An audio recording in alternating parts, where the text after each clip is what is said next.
Je veille simplement sur elle. Elle est très différente de nos soubrettes complètement gourdes qui me laissent les prendre par derrière. Mon frère et moi-même pouvons t'assurer que tu ne courras aucun danger tant qu'on sera tes compagnons de route. Notre puissante musculature saura te protéger. Me protéger de quoi? En vérité, on se protégera les uns les autres, enfin, j'en suis persuadé. Mais nous, on te protégera plus parce qu'on est des mecs.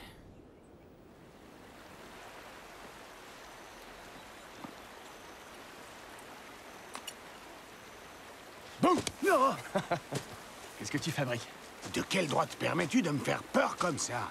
Oh, de quel droit te permets-tu d'espionner une femme qui prend son bain? Je veille simplement sur elle.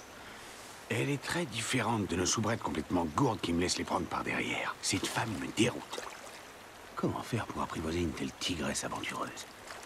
Eh bien, j'imagine qu'elle doit aimer les hommes respectables, bons, braves, sachant manier l'épée. Grand Dieu, elle nous regarde, bouge pas, on fait statue.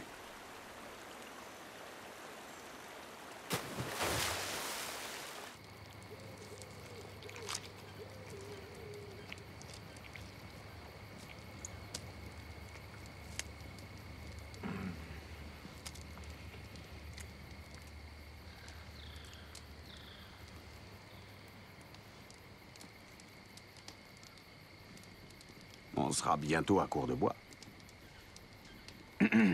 Courtney, je pense qu'on devrait aller chercher des branchages avant d'en manquer. Ouais. Si vous pouviez entretenir la braise. Oui, tout à fait. D'accord. On va y travailler.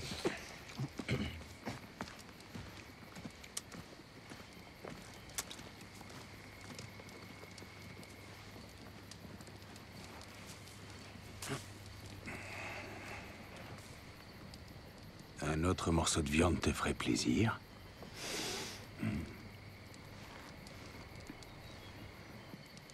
Tu n'es pas très bavarde à ce que je vois. Un véritable combattant ne doit pas s'éparpiller dans sa mission. On ne sait jamais quel visage la mort peut revêtir. En effet, je comprends. J'ai moi-même été impliqué dans des missions très difficiles, voire mortelles. D'après tous ces cris de fillette que tu as poussés devant la bête, je te crois sans peine. Quel est ton problème exactement? Tu t'es enfoncé ton glaive si loin dans le trou de balle que ça t'empêche de vivre détendu, ne serait-ce qu'un petit moment? Ma quête ne peut pas m'offrir ce genre de luxe. Même par une nuit si douce que ce soir. La lune qui brille au loin, la brise qui te lèche les tétons. Une nuit identique à celle-ci, je revenais d'une partie de chasse. Et j'ai trouvé un beau bain de sang. De mes 6 frères bien-aimés, il ne restait rien, excepté leurs têtes qu'on avait tranchées, leurs yeux complètement arrachés, leurs dents emportées comme trophées. Je porte ce bracelet, forgé dans l'acier de leurs armures. Chaque jour, il me rappelle le vœu que j'ai fait de les venger. Mon conseil serait de rester digne autant que faire se peut. T'accrocher, vivre chaque jour comme si c'était le dernier.